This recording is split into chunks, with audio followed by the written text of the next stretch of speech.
Merhaba, Hıvak Bil'e hoş geldiniz. Ben Deniz Demirek. Bugün konuğumuz Avateknik kurucu ortağı Atakan Yürük. Atakan hoş geldin. Hoş bulduk Deniz abi. Nasılsın? İyiyim, teşekkür ederim. Siz nasılsınız? Sağ ol, ben de iyiyim. Yoğun programında vakit ayırıp geldiğin için teşekkür ederiz. Ne demek? Seni uzun yıllardır sektörde farklı firmalarda, farklı pozisyonlarda hep gördük, karşılaştık. Etkinliklerde, fuarlarda. Ama biraz daha yakından tanımak istiyoruz. Kaç yılında nerede doğdun? Ben 1984 yılında İstanbul doğumluyum. 2 çocuk babasıyım. Burada İstanbul'da oturuyoruz. Doğumumla ilgili çok kısa bir şey söyleyeceğim. İstanbul'da doğumum da tamamen bir yani böyle bir tesadüf aslında. O anda anne baba İstanbul'daydı. Aynen. Yani tamamen aslında normalde Konya'da oturuyoruz. Benim babam polis memuru. Konya'da oturuyoruz. Tamamen bir düğün için, babamın kuzeninin düğünü için İstanbul'a geliyorlar. Annem hamile. Ve o düğünde tesadüfen annem doğuma burada oluyor yani. Başka bir sebebi yok. Doğumdan sonra tabii Konya'ya Doğumdan sonra tekrar Konya'ya. Ne kadar süre Konya'da kalıyorsunuz? Ya ben ilkokul başlayana kadar Konya, sonra 3. sınıfa kadar Malatya, sonra babamın tayini İstanbul'a çıkıyor. İlkokuldan sonra ortaokul, lise İstanbul'da. Değişik illerde ilk ve orta öğretim geçti. Aynen. Nasıl bir öğrenciydin? Yani ortaokul, lise hep normal bir öğrenciydim. Yani böyle ne standardın altında ne standardın üstünde. Normal dersinde dinleyen bir öğrenciydim yani. Hı hı. Üniversiteye geçiş nasıl oldu? Tercihin neydi? Hangi bölüm okudun? Üniversite, Uludağ Üniversitesi makine mühendisliği bölüm mezunuyum. Tercih yaparken açıkçası makine mühendisi olmayı, yani mühendislik istiyordum aslında. Çünkü bir şeyleri kurcalamak, etmek, bir şeylerle uğraşmak hoşuma gidiyordu. Bir kuzenim var. O da makine mühendisiydi. Biraz da o öncülük etti diyeyim. İşte şeylere çok baktık. Mühendislik dallarında hangisinin kulvar olarak daha geniş bir iş ağına sahip olduğunu. Bunun arasında da en mantıklısı makine mühendisliğiydi. Yani makine mühendisliği tercihini öyle yaptık. O da Bursa'ya denk geldi. Uludağ Üniversitesi'nde 2006 yılında mezun oldum orada da. Üniversite yıllarım da öğrenim olarak yani gene ortanın bir tık üstünde çalışkan biriydim. Çalışırdım derslerime yani zamanında şeyinde.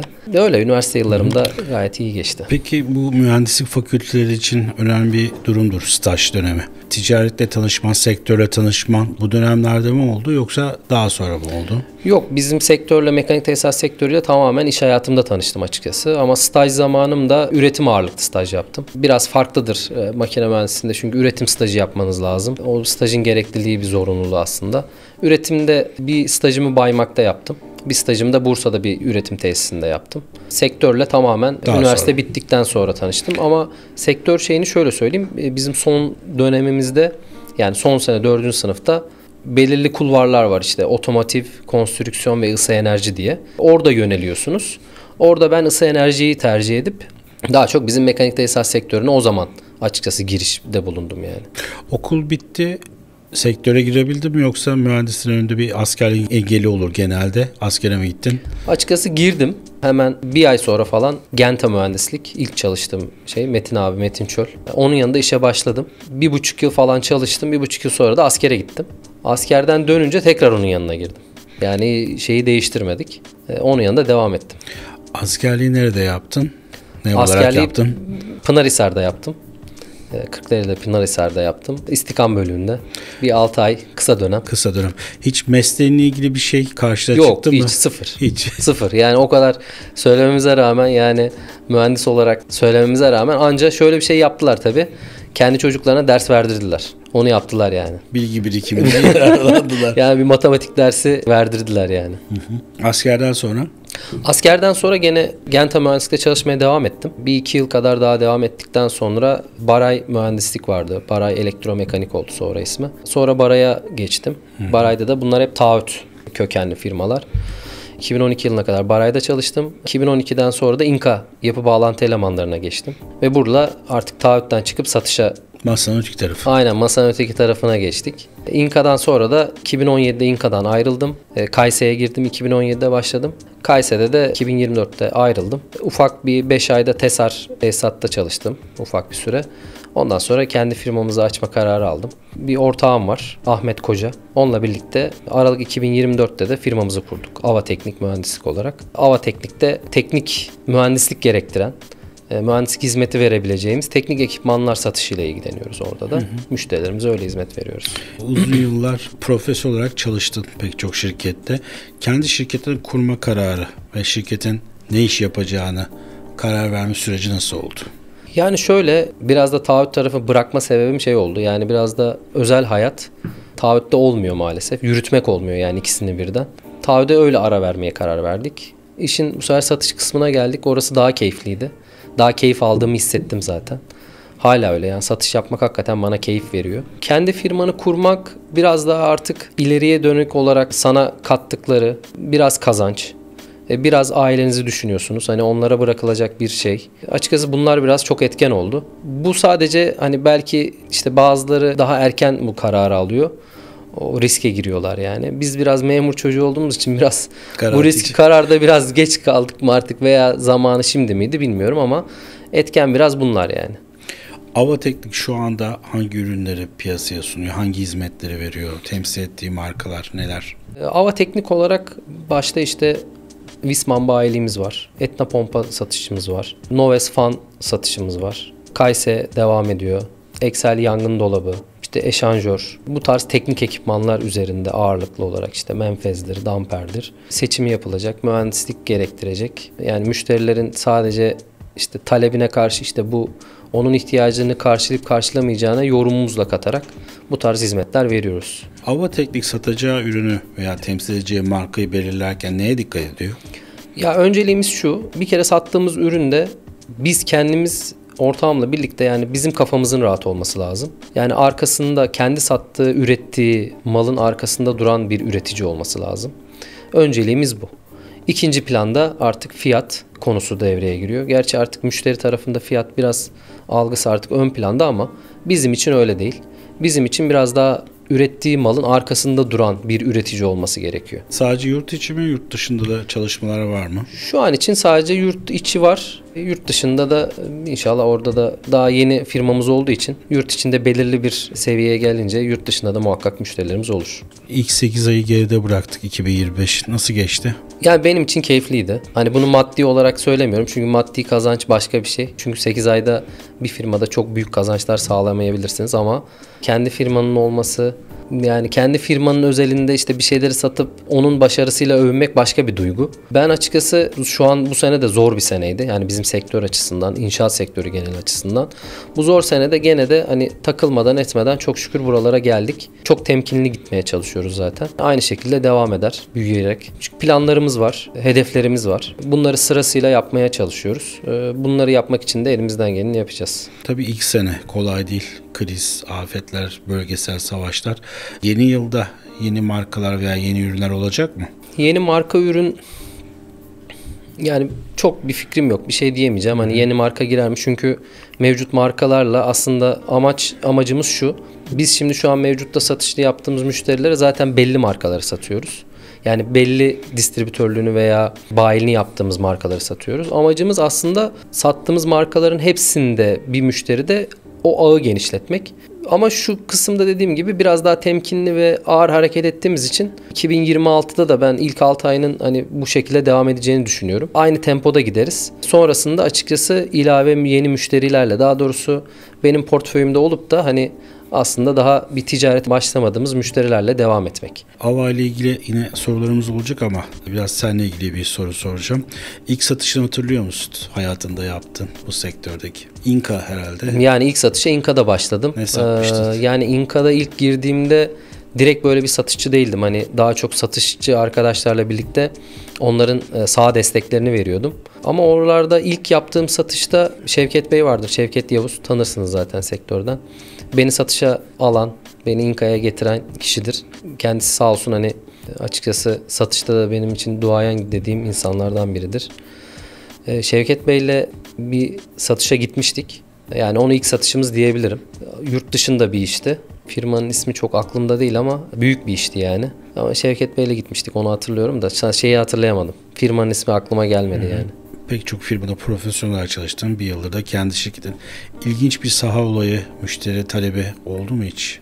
Yani ilginç bir saha olayı. Ya sahada hep zaten böyle sıkıntılı şeylere biz gidiyoruz. Hep sahada zaten sıkıntılı, sorunlu işler oluyor. Yani ilginç gördüğüm olay çok oldu. Yani nasıl desem, şimdi İnka'da gidiyoruz. İşte o zaman boruların askılanması, sabitlenmesi konularında gidiyoruz. Hani işte karşımızda deneyimli mühendis abilerimiz oluyor. İşte diyor ki buraya bu gereksiz diyor ama işin mühendislik tarafında olması gereken bir şey. Şimdi bir taraftan satışçısınız. Şimdi öyle üsteleyemiyorsunuz. Böyle durumlarla çok karşılaştık. Kayse'de aynı şeyde, orada da supportlama kısmı var. Kompansatörün doğru veya yanlış takılması. Yani çok böyle ürünün montajıyla alakalı çok absürt şeyler gördük. Sektörde maalesef bu çok var. Üretici firmada olunca da bunların hepsine şahit oluyorsunuz. Bir tanesini sıralayacak bir şeyim yok ama bayağı bir tecrübem var bu konuyla alakalı. Peki bu tecrübeyle ilgili o zaman bir soru soralım. Tabii ki. Uzun yıllar sektörde hem profesyonel hem de son bir yılda kendi şirketin. Sektörün gelişimini nasıl görüyorsun? Ya mekanik tesisat sektörü her zaman, hiçbir zaman bitmeyecek bir sektör. Ama yani ben 2006'dan beri bu sektördeyim. Hani bazıları için çok gencim, bazıları için artık belirli bir seviyeye geldim. Bizim sektörümüz, ben işin başında daha çok aslında kaliteye, düzgün üretim yapan firmaya önem verilen, kesinlikle hani fiyata bakılmayan bir sektördü. Ama şu an yani son geçtiğimiz 3 yıl 4 yıllık süreçte ise ya tamamen fiyat odaklı olmaya başladı. Tamam diyor, kaliteli olsun ama işte ucuz olsun. Şimdi bu aslında sektörün iyiye gittiği bir alameti değil. Çünkü kaliteyi direkt devre dışı bırakmaya çalışıyorlar veya kaliteli olan markaları aşağıya çekmeye çalışılıyor. İşte bu da firmaların küçülmeye gitmesine sebep oluyor. Yani bunun bir şekilde düzelmesi lazım. Yani bunun için de açıkçası bu biraz sadece bizim sektörün değil, ülke genelinde bir problem. Yani inşallah düzelir diye düşünüyorum.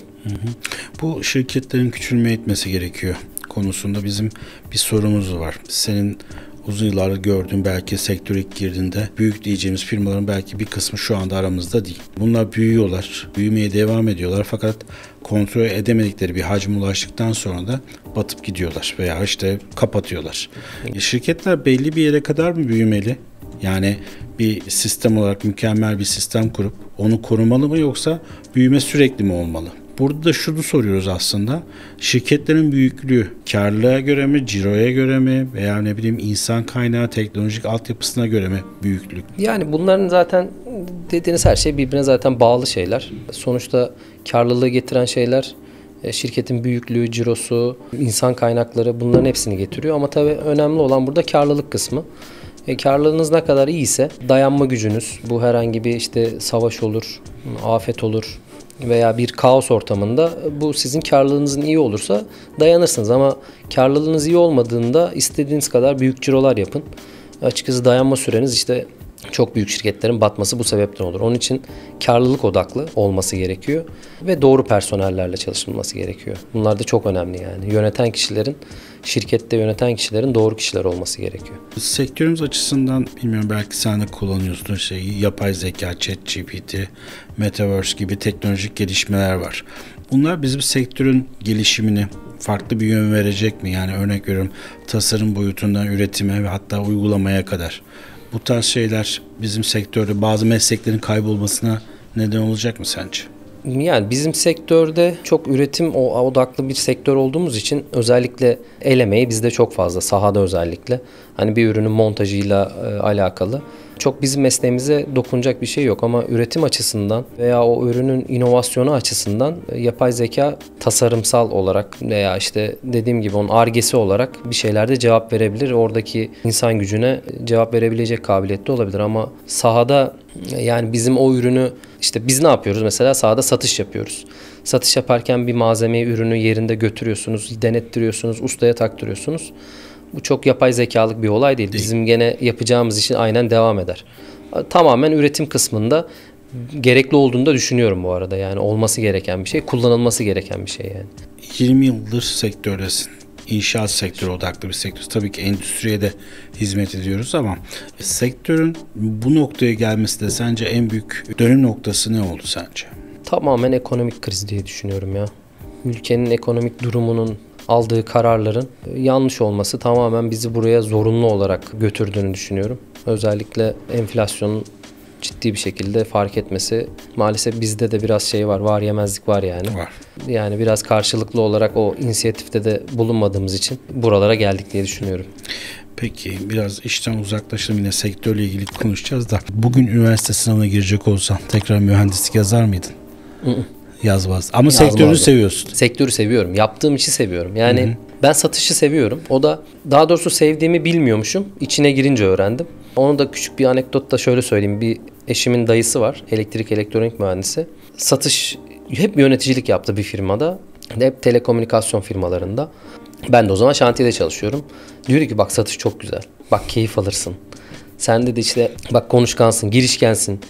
Dedi satış yap. Ya dedim ben dayı ne işim var satışta diyordum ya. Yani şimdi gideceğim, malzemeyi anlatacağım. Yok almayacak, yok ters bir şey söyleyecek.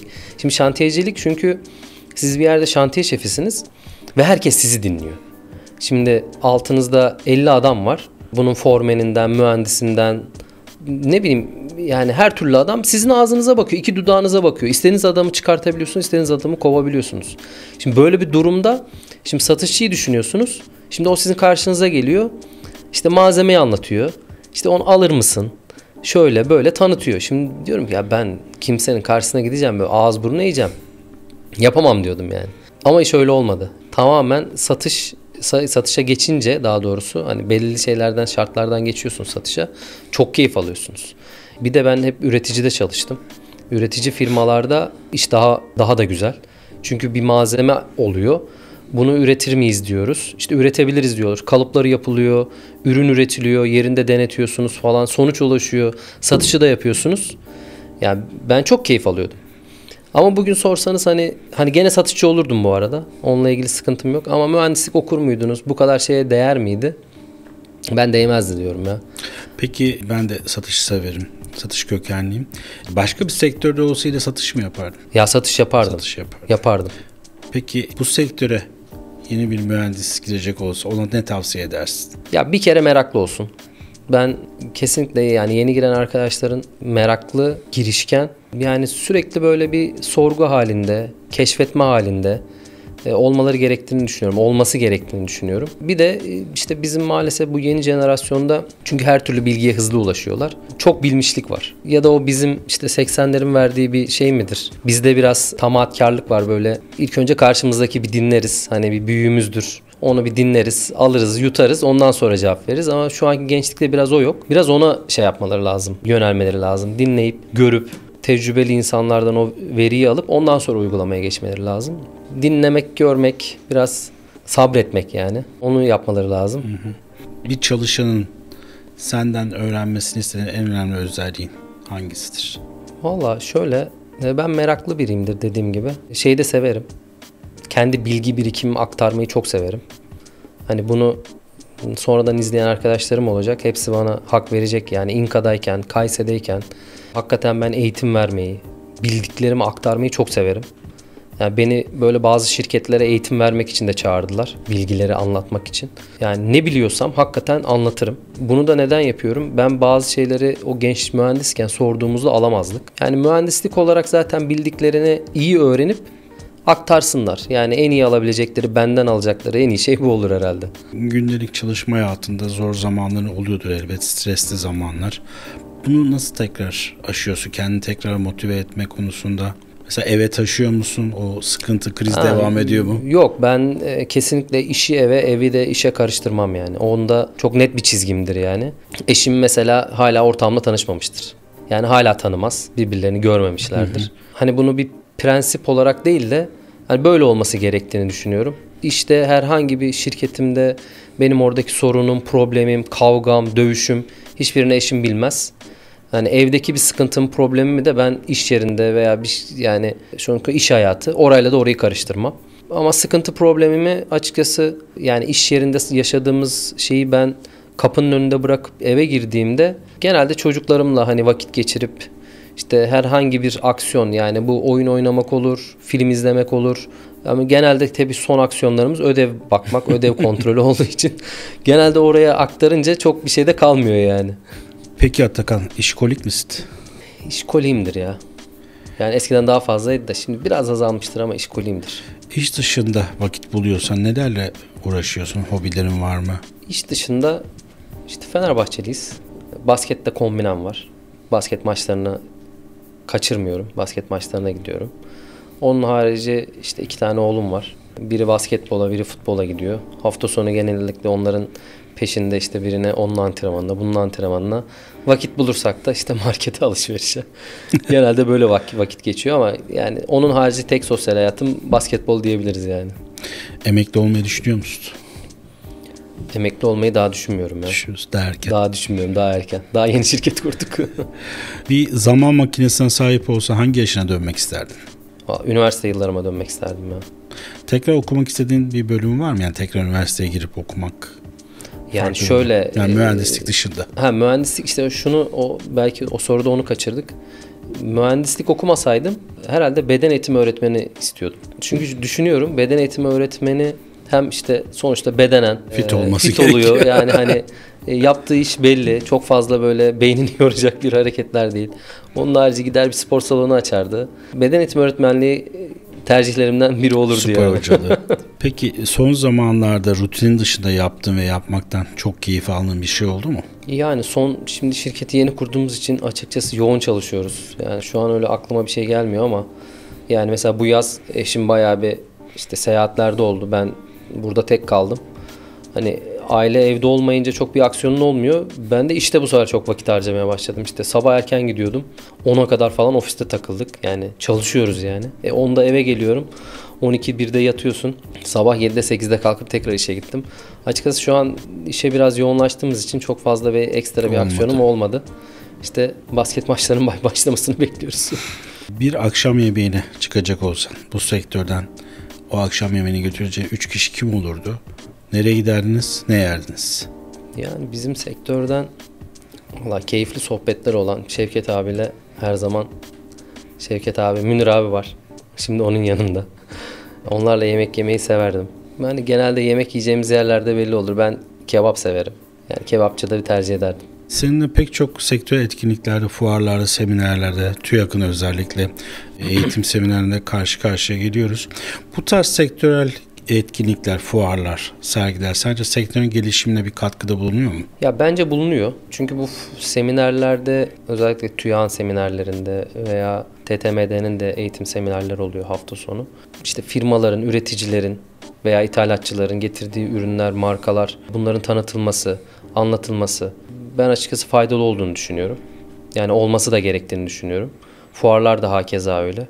İşte yeni kurulan firmalar, yeni üretilen ürünler, inovasyon katılan, yeni aksiyon katılan, işte üretim yelpazesine katılan yeni ürünler.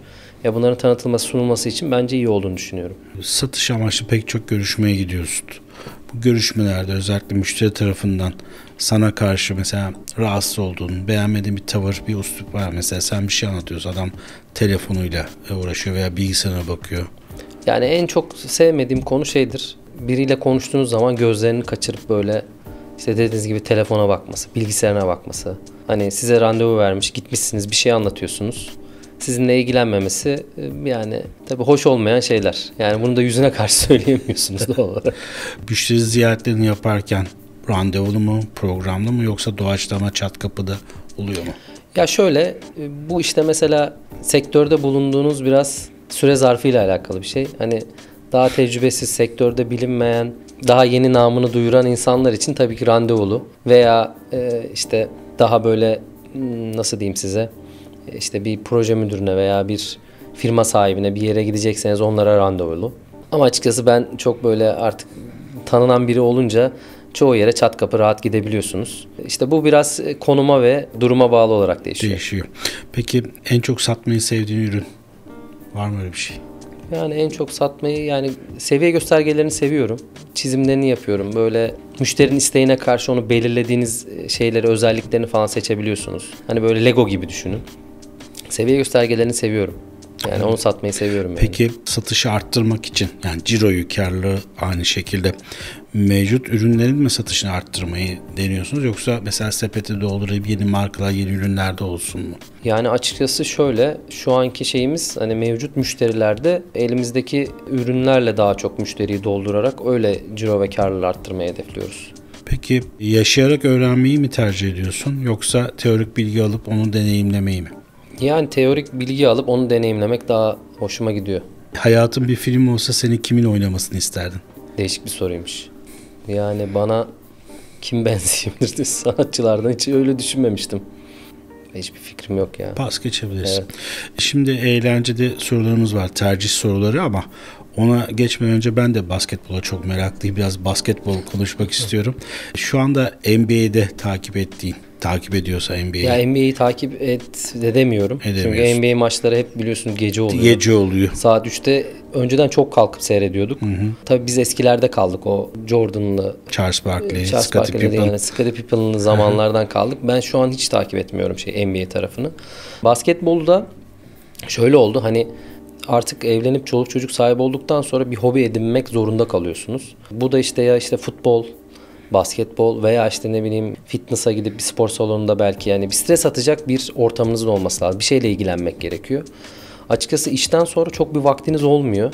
Bir şeyleri zorunlu kılarak artık kendinize şey yapıyorsunuz. Çok futbolla ilgilenmiyorum. Hani Fenerbahçeliyiz tamam. Futbola hani böyle hani birebir gideyim, sürekli izleyeyim bir şeyim yok, fanatikliğim yok ama basketbolu önceden de takip ettiğim için işte kombine alıp basketbola tekrardan böyle bir izleme, onu takip etme şeyim oldu. İşte oğlum da mesela basketbolu çok seviyor. Mesela onunla birlikte biz Kobe Bryant hastasıyızdır. Kardeşim de öyledir mesela. İşte onun posterleri vardır. Şapkası, atkısı. Yani Kobe Bryant'çıyızdır biz. Hani güncel olarak şeyimiz yoktur başka bir ekol zaten evet. Yani. Hani onu örnek alırız. Oğluma yani onun şeylerini izlettiriyorum. Videolarını izliyorum. Onu takip ediyor. Hani güncel NBA'den bir şeyim, takipçim yok açıkçası. Takip ettiğim bir oyuncu yok ya. Şimdi tercih sorularına geçerken İstanbul'da doğdun ama Konya'da büyüdün. Sonra Malatya. Aslen nerelisiniz? Aslen Sinopluyum. Sinopluyum. Peki Sinop mu İstanbul mu? Sinop. Yani. Marka mı fiyat mı? Marka. Yeni müşteri mi eski müşteri mi? Eski müşteri. Ofisten yönetmek mi sahada olmak mı? Sahada kesinlikle. Satış günü mü tahsilat günü mü? Valla bu soru bence oransal da cevap verebiliriz. Yok oransal şöyle aslında %50 oransal dersek hiçbir satış tahsilat yapılmadan tamamlanmış değildir. Yani ben satış yaptım diyorsanız onun tahsilatında gerçekleşmiş olması gerekiyor. Onun için benim için %50. Ben satış yaptım diyorsanız tahsilatınız da cebinizde olacak. Kasaya girmediği sürece satış değildir. Bitmemiştir. Güzel. Hızlı karar mı detaylı analiz mi? Şimdi açıkçası bu soruda şöyle cevap vermek istiyorum. Bazı şeylerde hızlı karar. O da tecrübeyle alakalı bir şey. Eğer çok bir bilgim, tecrübem yoksa o zaman bir es vermek isterim yani. Satışçı için zor bir soru bu. Teklif ver bekleme. Arada dürt, baskı yap, ne oldu bizim teklif? Net arada dürt yani. Hiç onu bence her satışçı aynı cevap verir. Dürtmeden satış yapılmaz yani. Risk almak mı, temkinli gitmek mi? Yani risk almadan satış olmuyor maalesef. Ama şu zamanda temkinli gitmek. Net yani. Eskiden risk alıyorduk. Kolay risk alıyorduk hem de. Yani bu dediğim belki 10 sene öncesinden bahsediyorum satış yaparken. Ama şu an kesinlikle herkes temkinli gidiyor. İkinci bir şansımız yok gibi sanki. Yani yok. Maalesef sektör ona izin vermiyor yani. 2025 yılının içinde alınan Concordato sayısı çok belli.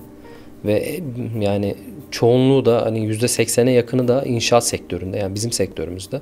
Yani o da aslında yani sektör olarak bazı olarak çok fazla gözüküyor ama onun sebebi de işte başka sektörlerden inşaata yatırım yapan firmaların biraz da bunu arttırma sebebi oluyor. Bu da doğal olarak biz satıcı üretici firmalara muhakkak ucu dokunuyor. Bir bayiden bilmem neden. Onun için yani riskli satışlar bu şeyde çok göz önünde değil yani. Bu sorunun dışında farklı bir şey aklıma geldi. Sen satış yaptığın için yıllarca. 2000'lerin başında fakslar dolaşırdı. Malzeme verilmeyecek firmalar listesi. Sonradan bu WhatsApp gruplarına döndü. Bunun acaba yeni bir versiyonu çıktı mı? Şu aralar mesela WhatsApp grubunun ötesinde bir şey var mı acaba diye soracağım. Yani şöyle açıkçası şeyi bilmiyorum. WhatsApp grubunu hiç bilmem ama kısmı işte birinin hani çeki yazıldığında veya bir firmanın durumu iyi olmadığında açıkçası bu herkesten herkese yayılırdı. Özellikle bayilerde. Biz de üretici olduğumuz için o bize hızlı ulaşırdı. Yani bir WhatsApp grubuna ama şöyle bir WhatsApp grubu vardı. İş arayan WhatsApp grubu falan vardı öyle bir. İK gibi ağırlıklı CV dolaşan WhatsApp grubumuz vardı. O bayağı eskiydi yani. Sonradan onlar da çok ortalıkta. Onlar da kayboldu. Ama özellikle çek mevzusunda çok dönen şey oluyordu. Muhabbet oluyordu yani. Fuara katılmak mı, birebir müşteri ziyareti mi? Ya fuara katılmak Ben fuara katılmayı tercih ederim ya. Ya birebir müşteri ziyareti tabii ki önemli ama fuarda yani her zaman tamam bazen böyle fazla bir bütçe, fazla bir şey olarak gözüküyor ama bir üretici olarak ben olsam ben fuara katılmayı tercih ederim yani. Ciro mu, karlılık mı? Karlılık. Excel mi, CRM mi? Yani şu an Excel kullanıyoruz.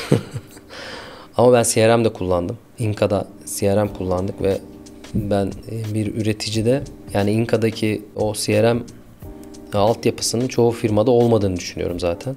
Bence çok iyi çalışan bir sistemdi. Hani bir firma sahibi olarak hani bir tuşla hakikaten çoğu şeyin elinin altında olması bence mükemmel bir hazine. Zaten bu da size başka şeylerin kapısını açıyor aslında. Hani Excel tamam olmazsa olmaz. Kesinlikle olmaz yani hakikaten hiçbir şey olmaz yani. Ama CRM'e de girmek gerekiyor. Hani ne kadar oran derseniz hani CRM 40'sa 60'a da Excel diyebiliriz yani. Çay mı, kahve mi? Çay. Sektörden 3 marka beğendiğin, takip ettiğin, sattığın. Yani ben Noves firmasının bayilini yapıyorum fan olarak. İşte Etna Pompa satıyorum ve Kayse yani benim için olmazsa olmazlar yani. Bir gün içerisinde 10 kısa toplantı mı, bir uzun toplantı mı? Bence bir uzun toplantı. WhatsApp mı, e-posta mı? Şu an WhatsApp. WhatsApp'ta teklif veriyor musun? Veriyorum. Teklif vermek zorunda kalıyorum. Emoji kullanıyor musun? En çok kullandığın emoji hangisi? Vallahi en çok kullandığım herhalde okey. Müşteri kaybı mı, kar kaybı mı? Kar kaybı. Müşteri hayatta kaybedilecek bir şey değil yani. Kesinlikle. Hiç çalıştığın, kaybettiğin ama sonradan da geri dönen müşterin oldu mu? Yani kaybettiğim müşteri sayısı yoktur diye düşünüyorum. Çünkü ben kimseye böyle hani kötü bir izlenim bırakarak bir firmayla vazgeçmemişimdir. Vazgeçen her zaman firma oluyor maalesef. İşte batanlar oluyor veya işte onlar seni işte tercih etmiyorlar artık işte ya fiyatın pahalı diyor. Bir şey diyor. Yani öyle bir serüvenim olmadı açıkçası ya kimseyi bırakmadım yani. Tiyatro mu, sinema mı? Sinema. Usta çalışan mı, genç yetenek mi? Valla ben yani genç yetenekleri tercih ediyorum ya. Her şeyi bilmek mi, her şeyi sorabilmek mi? Her şeyi sorabilmek. Şimdi son sorumuz. Şöyle, şu anda benim yerimde olursan burada kendine hangi soruyu sorardın ve cevabı ne olurdu? Ya, zor soruymuş bu ya. Kolay bir şey değil yani. Çünkü masanın orasında olmak başka bir şey. Mesela sana ne sormamı isterdin? Vaktimiz var. Acele Yani- etme. Pasta geçebilirsin, yok bir şey de diyebilirsin. Nasıl Ya, istersen. aklıma bir şey gelmiyor şu anda. Çünkü dedim ya o taraf başka bir şey. Genelde biz cevap veren tarafta hep olunca şey tarafında soru soran tarafında bana ne sorardın? Aslında sorman gereken çoğu şeyi sordun Deniz Sor. abi ya bence. Peki. Hani işte mühendis olur musun, olmaz mısın? Çünkü benim en çok mesela eşimle falan, eşim de benim endüstri mühendisi. Konuştuğumuz konu hep odur yani. İşte biz bir daha o yaşta olsak tercihimiz ne olurdu, ne olmak isterdik? Çünkü şimdi 40 yaşını geçtim ben eşimle birlikte. Belirli bir tecrübeden sonra diyorsun ya ben keşke bunu yapmasaydım işte şu tercihi yapmasaydım dediğin. İşte ben mühendis olmasaydım işte beden eğitimi öğretmeni olmayı istiyordum. O zamanlar için iyi bir tercihti. Açıkçası şöyle ben tercihlerimde o zaman 18 tercihimiz vardı yanlış hatırlamıyorsam. Hepsi makine mühendisiydi. Sadece son tercihimi matematik öğretmenliği yazdıydım. Konya matematik öğretmenliği hiç unutmuyorum. Ama onun üzeri full makinaydı. Yani kesinlikle dedim makineye gireceğim. Başka çıkar yolu hani ne olur ne olmaz hani açıkta kalırız mühendisliğe yerleşemeyiz dedim öğretmen olayım. Bir şeyi öğretmeyi çok seviyorum. Bir şeyi anlatmayı, bildiğim bir şeyi aktarmayı seviyorum yani. Öğretmenlik de yapabilirdim aslında. Ama tabii öğretmenlikte şimdi görüyorsunuz ediyorsunuz. Hani özellikle hani böyle sayısal işte İngilizce, Türkçe öğretmen yani bu ben çünkü sayısalı sevdiğim için mesela Türkçe işte çok kitap okumam. Yani bunu rahatlıkla söylüyorum. Okumuyorum çünkü öyle bir şeyim yok. Kültürüm yok yani. Ama sayısalı çok seviyorum. Sayılarla uğraşmayı seviyorum. Bir şeyleri kurcalamayı, söküp takmayı, Lego yapmayı falan çok severim mesela. Ben Lego alır oğlumla yaparım yani. Ona fazla bazen bırakmıyorum kendim yapıyorum falan. Bunlarla seviyorum. Hani soru olarak bence soracağın soru bence bu olurdu ve çok sevdiğim bir cevabı oluyordu yani. Peki Atakan çok teşekkür ederim. Ben teşekkür ederim. Güzel bir sohbet oldu. Beni buraya çağırdığınız için ben tekrardan teşekkür ederim. Sağ olun. Hıvak Play'in bugün konuğu Ava Teknik kurucu ortağı Atakan Yürüktü. Bir başka programda görüşmek üzere. İyi günler.